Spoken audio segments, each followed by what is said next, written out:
Put down the damn guns and get these. Okay. I mean, if you want to continue working out while you fasting, you always have to be intelligent and just pace yourself. Ramadan is a time when the Muslims don't eat or drink during the daylight hours. And we go through it thinking about those that don't have. The first time that I did Ramadan, eating before daylight, I went from about 10% body fat to 5 point something body fat. Okay. The only muscle I would say you can work every day is the heart muscle. And just being considerate of those that don't have. I think I buy more meals for people during the month of Ramadan, even though I'm still fasting. Share the video. You know I said something that somebody can use. Even if you don't agree with all of it. Share it with somebody. Help somebody out. Be a friend. God is good. Yes, sir. Allahu Akbar. Look! This is the eye of the trenches. He said, don't let the gold get tarnished. Yeah. Did I tell you he said something like that, right? This part is really addressing our Muslim community and anyone that care to practice Ramadan with us. Ramadan is one of our holiest months, of course. Is our holiest month of the year. Comes different time because it's on the lunar calendar. I think it's what it's called. It's 30 days of fasting during the daylight hours. Is the practice of Ramadan. Of course, we try to get the reading of the entire Quran in 30 days. It's the time of prayer, fasting, reflecting on those that are less fortunate, and many of us, if we can't fast, we feed the poor. You know, those that are less fortunate. So it's a very sacred time for the Muslims all over the world. You say, well, what that has to do with fitness, Aaron? We get into it. Again, Ramadan is a time when the Muslims don't eat or drink during the daylight hours. Now, the daylight hours this month coming up is probably going to be getting daybreak probably around 5:30 or 6 o'clock maybe. Yeah. I think that's when it's going to be getting daybreak. So we won't have any food or drink after that, and we won't until it gets dark. Not when they say the sun is setting, but when it gets dark. I heard our minister correct people on several occasions going to grab water ahead of time, and the first thing he asked, he said, "It's dark outside. If it wasn't dark, then we're not supposed to have anything before that time." Well, if Ramadan's, it may be getting dark after 6 o'clock. 6 o'clock. Well, for me, who don't like to eat late, I don't like to eat after 6 o'clock, 7 o'clock, and 8 o'clock. I'm not comfortable with it. I don't like to eat a meal like I do and then go to sleep on it. Because then there's nothing else for your body to do with those calories but store them. So I think in 2001 or 2002, I tried something a little different. I started eating one meal, or started eating that one meal that I have before daylight. Before daylight is when for 30 days, I changed my meal time.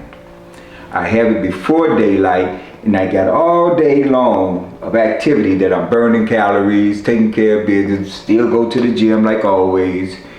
And then when it gets dark again, I may just drink me some water, some tea, maybe some coffee or something like that. And that's the way I do Ramadan.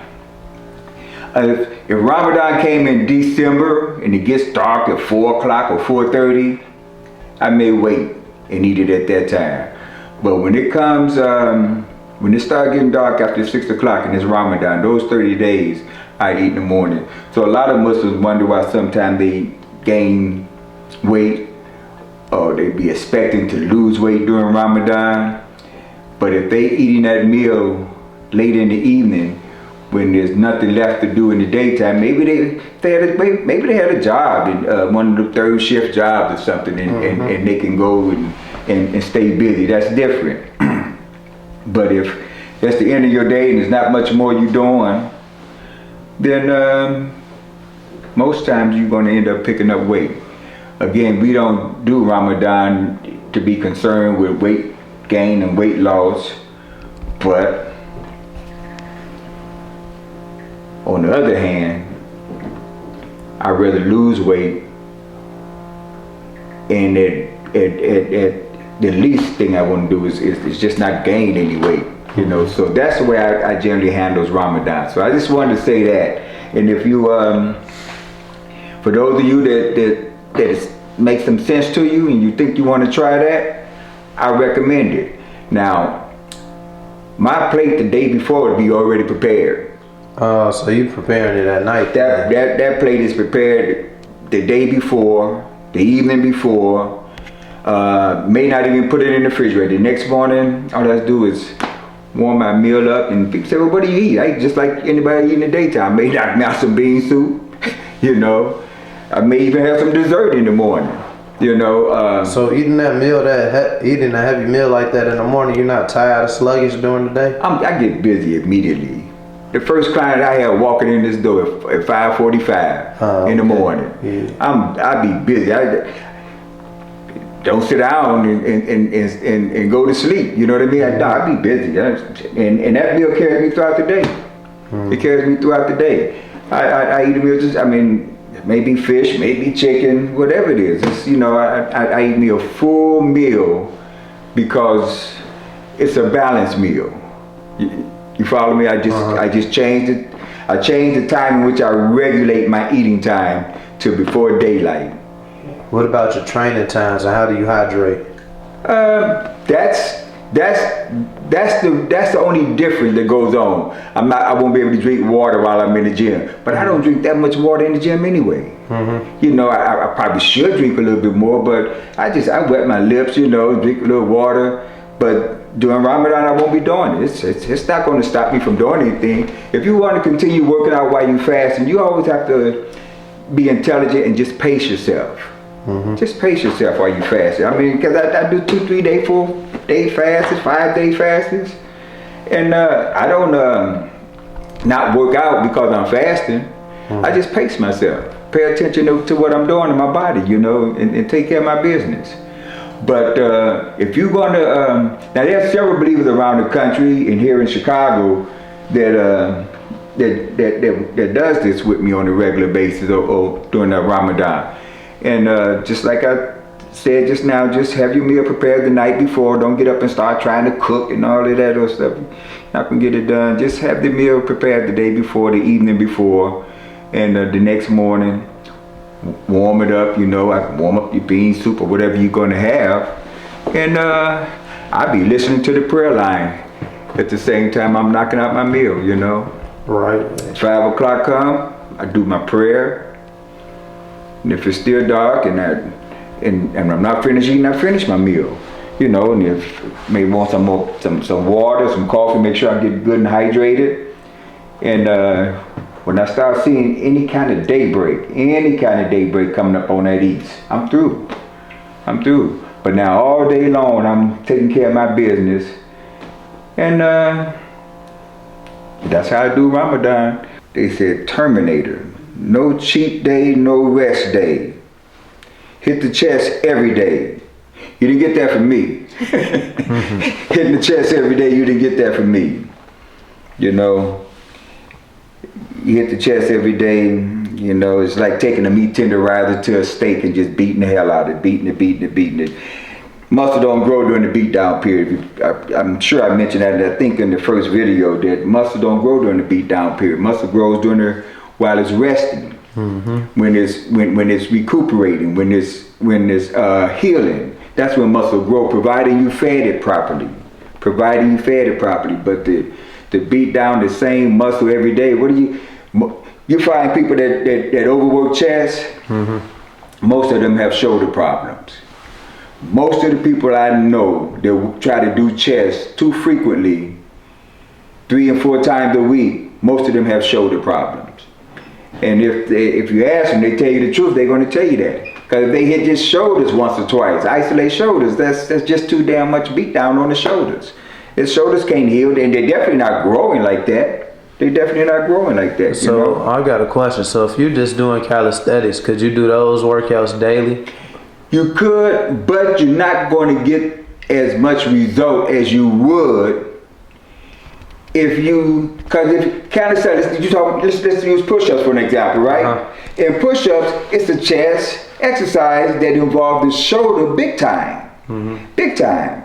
If you beat them down every day and they're not healing, if you beat them down and you work into failure, which you should be doing, you should be working to failure. Now that muscle is tender. If somebody come and just hit you on your shoulder like that, you're going to see you ain't got a strong shoulder because the stuff is going to hurt.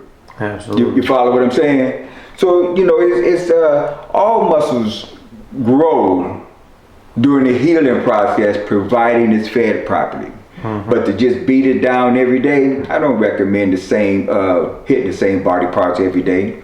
You're not going to get the results, and you may just end up with some chronic pains. You know. So this is another question I have. So how do you feel about supplements like creatine and pre-workouts? Pre-workout supplements, I don't do a lot of it. It's just really high carbohydrates. Sometimes they have creatine in.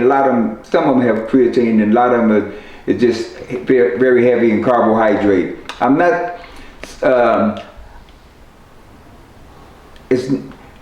Most people say they do that because they need the energy. Well, I'm energized every time I go in the gym, even when I don't feel like going in the gym. Once I get started, I'm energized.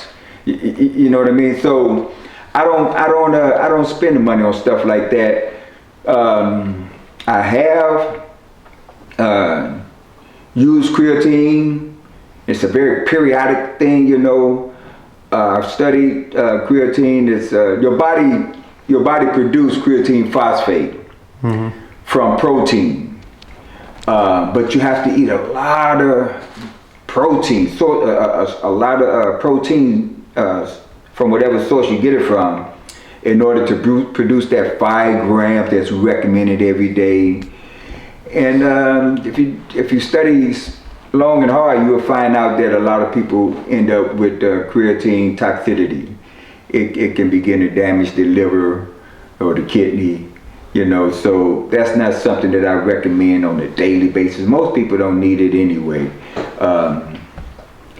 When I did do it and have done it is when a time when I'm trying to build more muscle at a younger age, and I worked till I felt that I could not get any heavier, and I wanted to see if the creatine would help me go any further. I don't know if it did or didn't. It's hard to tell in reality. But that's my thoughts on creatine. You have to really be careful with that stuff. And you buy a package, the first thing they tell you to do for the first package, load up. To me, that's marketing. And you're doing 3 times as much as they would have you to do on a regular basis, or 5 times as much as they would have you do on a daily basis. Just to make you buy more. Yeah. To make you buy more. And again, you have to, you know, you got organs here. You putting a chemical in there that, you know, again, just like I said earlier, even the best food today has some level of toxicity in it. Too much of anything is not good for you. Absolutely. Yeah. So this is a debate me and my friend had. So is it easier for a fat person to get buff or a skinny person to get buff? And why? It depends on your perception of the word buff. Well, I'm just saying like you, to get like you. Okay, so let's say, would you see that figure? Is that figure pretty much buff? Is that buff? Yeah, okay. That's buff. So that's somebody with low fat that has built muscle. That's me, by the way. Okay. Okay. Low fat and develop a nice amount of muscle. So you said that either for a skinnier person to do it than a fat person. Yes. Where the skinny person has an advantage in the sense that they don't have to lose body fat at the same time. They can just focus on eating to build muscle. When the person that's have more body fat have to, because we eat for what it is we're trying to accomplish. Okay. So a thin person, he just got to eat to accomplish the building of muscle. Somebody that's overweight or have a more body fat, he has to eat to burn body fat, to get in that fat burning zone on a regular basis, and he also have to make sure he's taking in enough protein for the building of the muscle. A lot of people you see, they say, well, I bulk up too fast, but they not cut at all. So they may be building muscle, but they ain't get rid of the body fat. They just gonna get big, but they're not cut. They still walk around with as much body fat, and that's not. That's to me, that's not healthy if you're carrying too much body fat. Period. Regardless how much muscle you got, that's not fit to have, as you know, 20 and 30% body fat and up. You know. Absolutely. So, like, if you're lifting to get stronger, how should you go about it? Like, if you're trying to increase your bench, how should you go about it? Well, personally, I like doing chest just once a week. And I do shoulders once a week. Now, when I do shoulders, I sent you a video. I think you're going to show it on this next one. The day I do shoulders or the day I do chest, I may end up doing dips and push-ups in the superset, sometime along with chin-ups. That's another day that I be hitting chest outside of the chest day. You follow what I'm saying? I may do it again on shoulder day, which will be maybe about 3 days from there. You know, because I want that rest period in there. So again, you have to tear down muscle, you have to feed muscle, and you have to allow muscle enough rest time before you tear it down again. That's the simple principle of building muscle: tearing it down, feeding it properly, and allowing it enough rest time before you tear it down again. Why the rest time? Because it only grow during the rest period. That's when it gets to heal, and it'll grow depending on how much protein that you feed it to grow. You know. Did I answer that question? No, in a way, but I'm saying, like, let's say you want to know about what I do. Nah, yeah, like what you do to like get your bench up. So let's say you're trying to go from 185 to 225. Well, again, it's about I'm gonna say this. First of all, I hardly ever flat bench. I don't know when last time I did flat. I like to do dumbbells on the incline. I like to do pec flies. I like to do chest press. I may do incline benching periodically. A lot of people go about trying to reach their max improperly. Yeah. And when I say that, they'll start out with their light weights, if they know what they're doing, and they may knock out 10 reps, right?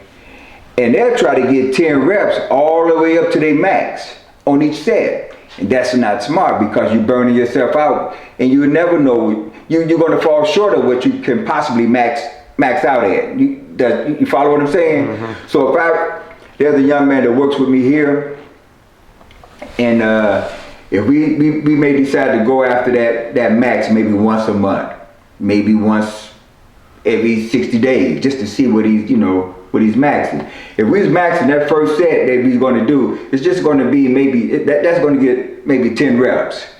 The second set, the third set, the fourth set, as we reach going towards his max, and we may do it in 6 sets. Those other sets are not going to be 10 reps each. I may just want him to hit it 2 or 3 times and stop. You see what I'm saying? So that he don't be burnt out when we putting the 315 or the 345 or the 365 on there, right? And we get, because when you say what is your max, what that means your 1 rep max. What can you get, you know, in that 1 rep? What is the most you can pick up at that one time? So a lot of people burn themselves out working their way up towards that max. So it's about how you do it versus just, you know, of course you're gonna always work chest to get strong, work shoulders. The stronger the shoulders are, the tougher you can do chest. You know what I mean? It's just like biceps and back. So you protect the shoulders, you strengthen the shoulders, you strengthen the chest, and you go after, you know, intelligently on the way up to that max. I hope that did it. Yeah, no, that explained it perfectly. Okay, because a lot of people, like I said, they burn themselves out talking about what they, you know, trying to go to their max instead of just hitting those weights, just so that your body can feel it, you know, as you go up. So can you explain the different types of muscles there are? Because there are like the calves and like abs endurance muscles, right? Or is that a myth? Like, you call it endurance muscle? Yeah, like something you can work out daily. Again, I don't like working any same muscle daily. If I do abs to failure, then the next day you can tap the abs and you're gonna feel that. Yeah. Because it's abdominal muscle. It also needs to heal. Okay. The only muscle I would say you can work every day is the heart muscle. Is the heart? Yeah, and that's cardio. Okay. You follow what I'm saying? That's that, you know, you can do as much cardio as you like. But when you trying to, cause you're not trying to enlarge the heart.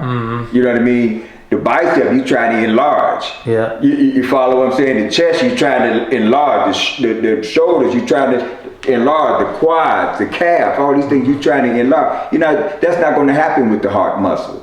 Absolutely. You know, you just going to strengthen the heart muscle by doing cardio on a daily basis. That's why I say you can do as much cardio as you like. I tell people that all the time. You know, you mentioned endurance. The muscle it has to be. It can't be burnt out and think you're gonna have some endurance out of it. You know, endurance means going the long haul. You know what I mean? Longevity, meaning lasting, right? So when I work with clients and when I work with myself, I should say, is that I work to build muscle.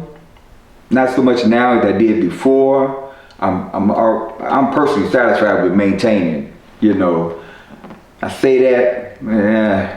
It's, you know, it's a thin line with me. But I work to build muscle, strengthen muscle, and also for muscle endurance.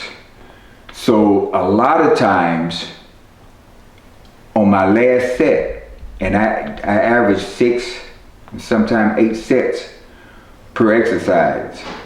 My last set, a lot of times I may lower the weight considerably and get a lot more reps, you know, and that I do for muscle endurance. So you pretty much burn out on the last set. Usually that's what happens, but I lighten the weight and I just go for more reps, and you're right, I work to failure. So what's the most reps you would do on the last set? 20 reps or even more? Sometimes 20.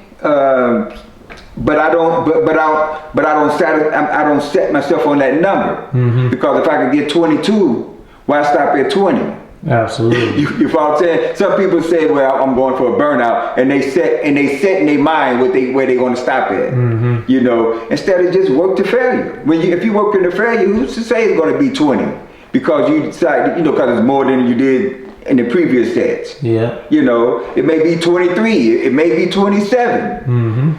So you don't, you know, if you when you work in the failures, particularly on that, you know, and there's working the failure, you're not gonna always get 10 reps if you really work in the failure. If you increase the weight, yeah, you might only get 8. You may get 8, you may get 7. Yeah. Exactly. That's working the failure. Trying to get that next one, not saying, well, let me get 8, you know, and then you drop it. No, you should be getting caught trying to get that bad boy up again. And if you can't get it up, then you let it go. Absolutely. That's working to failure. So, since we're talking about working to failure is discipline, right? Can you explain how discipline can beat motivation?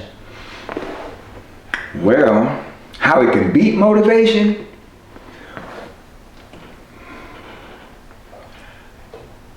I have you can go back over 20 years, 23, 24 years and talk to clients of mine. You won't find not one client that tell you I was in their face, rah, rah, rah, rah, rah, rah, pushing them, driving them like that, you know, with that kind of character, you know what I mean? Yelling and screaming and all in their face, you know. That's not, to me, that's not the way I motivate people. Absolutely. You know how I motivate people that's trying to lose weight? If they do what I tell them to do and they get on the scale and the scale going in the right direction, that's motivation. When they begin to see some definition, that's motivation. When they begin to see themselves getting stronger, that's motivation. You know, so the results it should be more motivating than the screaming and the yelling and the damn jumping up and down and whatnot, you know. So how often should you weigh yourself? I think a person should weigh themselves at least every week, you know, especially if they're trying to lose weight. Why wait for a month to see that you ain't got no results or not know what kind of results you have, you know?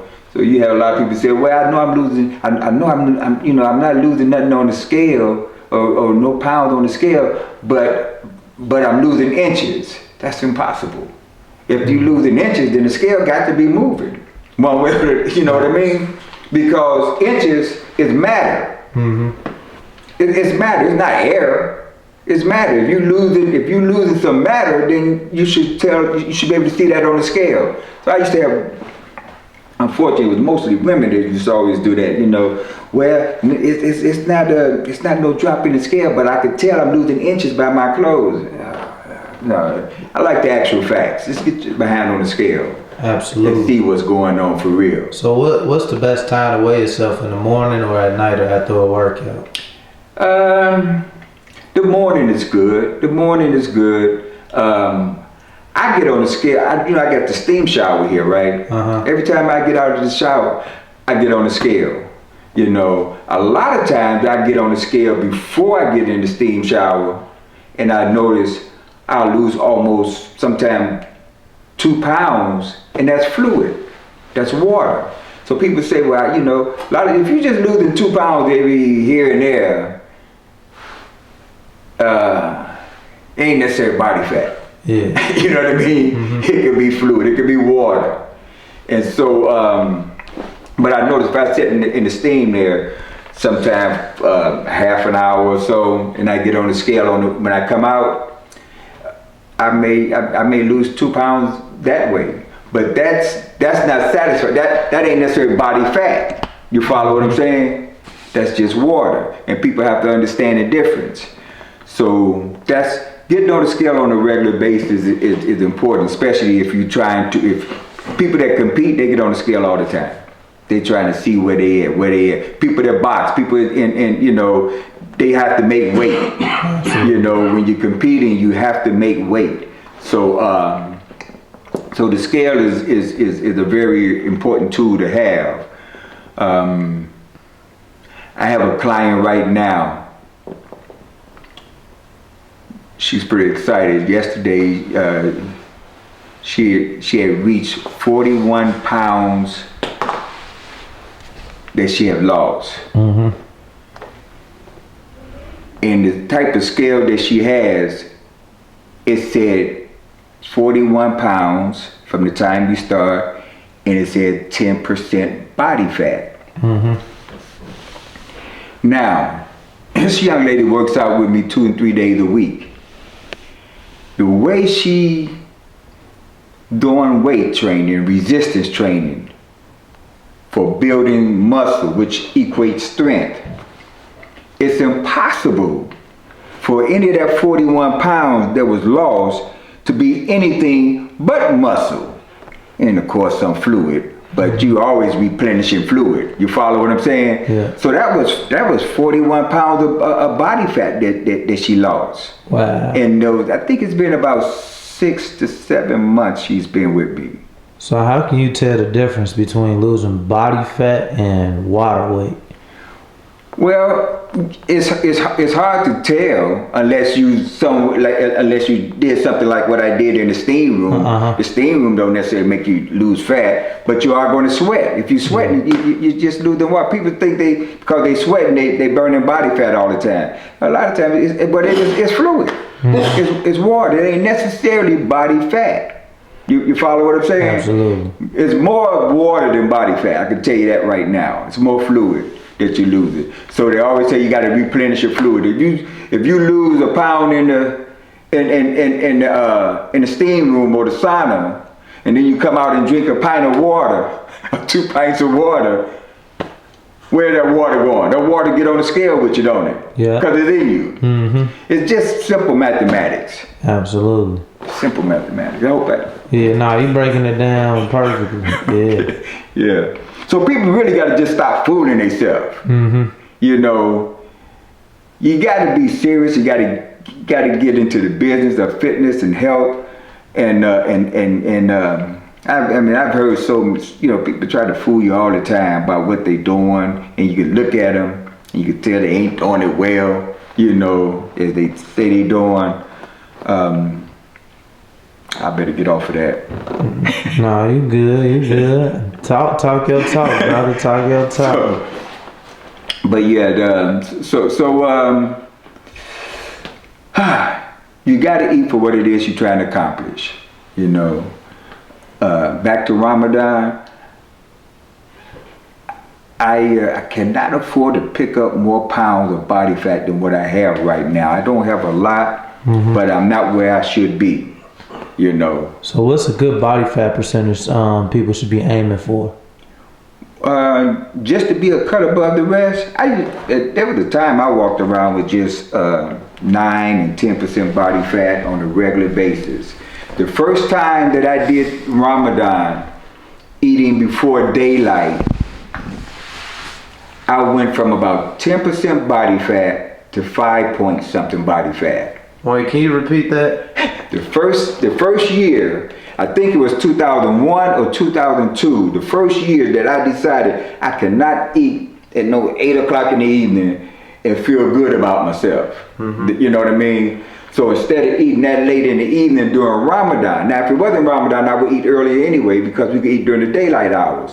But during Ramadan, that year, 2001 or 2002, I think after the first day or so, I said, I can't do this.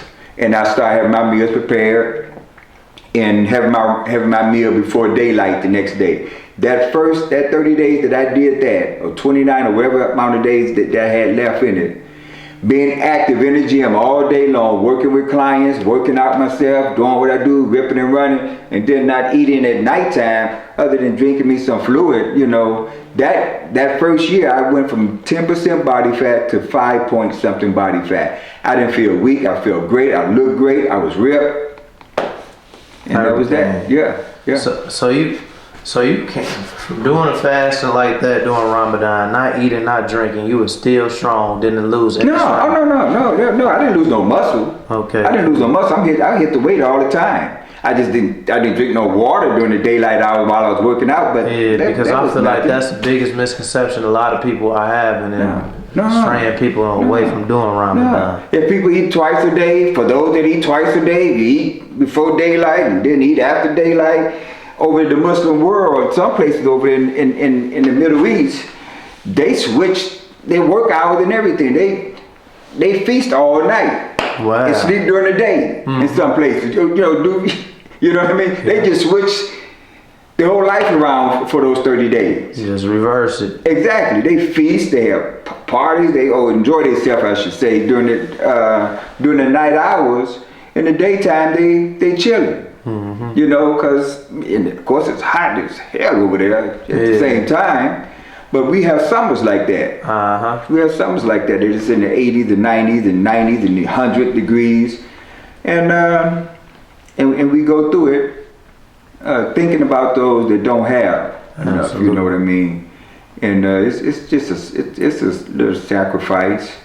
What's the best part about Ramadan to you? Well, that's the time that we should be no quarreling. I got a terrible mouth sometimes. You know, I try not to. You know, we shouldn't be cussing, or as we call it in the nation, baby language. You know, so that I try to work on out during Ramadan, and just being considerate of those that don't have. I think I buy more meals for people during the month of Ramadan, even though I'm still fasting. I'm just more conscious of those that don't have a meal, you know, those that are in need. And of course, you know, you try to get the Quran is broken down in 30 parts. You want to complete the full reading of the Quran in Ramadan. And I struggle with that. I have to say that I struggle with that, but that's what I got to try to improve every year. And hopefully this year I knock out all 30 parts in 30 days versus 35 days or something like that, you know. Absolutely. So, anything else you want to touch on? I don't know, what about you, Mr. Golden Chyld? You're pretty quiet today. Yeah, man, I'm good, man. I got this headache. But I think it was a good dialogue for sure. I hope I covered everything. There was an issue. I do want to say one more thing. There was I read a question or a comment in here about working out every day. And I mentioned about resistance training every day is what I really covered. Weight training, resistance training on body parts, on muscle. And when you use the terminology work out every day, that's different from one person to the next. Some people consider their workout a Taibo class, a yoga class. That's their workout. Things like that you probably could do every day. You know what I mean? A kickboxing class. If I could do, you know, if that's their workout. Some people consider working out on their way to work with their gym shoes on and getting off public transportation a mile away and speed walking. That's their workout, you know. But when it comes to resistance training, the muscles need time to heal before you tear it down again. Again, the process of building muscles, tearing it down, that's what you should be doing when you're doing resistance training. You don't start off like that the first day. You allow your body to begin to adapt to the resistance that you're adding onto it until you get to a point to where you're working to failure. So it's tearing down muscle, it's feeding muscles, allowing muscle enough rest time before you tear it down again. Remember, you got to eat for what it is you're trying to accomplish. If you have any questions, hit me in the comment section and hopefully I can deal with it the next time. And let me ask this question also. How many people out there that's watching this video right now shared it with at least 3 people that you know it can help? That's not enough. Okay, I see what's happening. Look, share the video. You know I said something that somebody can use. Even if you don't agree with all of it. Share it with somebody. Help somebody out. Be a friend. That's it. Absolutely. And next time I want to get a day in the life of Brother Aaron in the gym, what you eat, give him a whole day. Wow, okay, maybe I'll send you some pictures of my meals and tell you how I come about getting those pictures. Or why I took pictures of them. Okay, cool. Let's do do it again. All right. Man, you gotta let them know, put down the guns. Oh, well, look, I got this shirt on that says God is good. Everybody know God is good. Let me flip this shirt off for a minute so Cadis make sure you know. We said put down the guns and get these. Well, tell them again. Put down the damn guns and get these. Okay. I mean it. Okay. I mean. Okay, look like you got a little bit swollen. I hadn't done it too much lately because of the Ramadan. I'm not Ramadan, but you know we was getting ready for Savior's Day. Yeah, but you know just a little something. He said some slight. Yeah, a little something. Yes sir, yes sir. Salam alaikum. Wa alaikum salam, family. Yes sir. God is good. Yes sir. Allahu Akbar. Yes sir. Look! This is the eye of the trenches!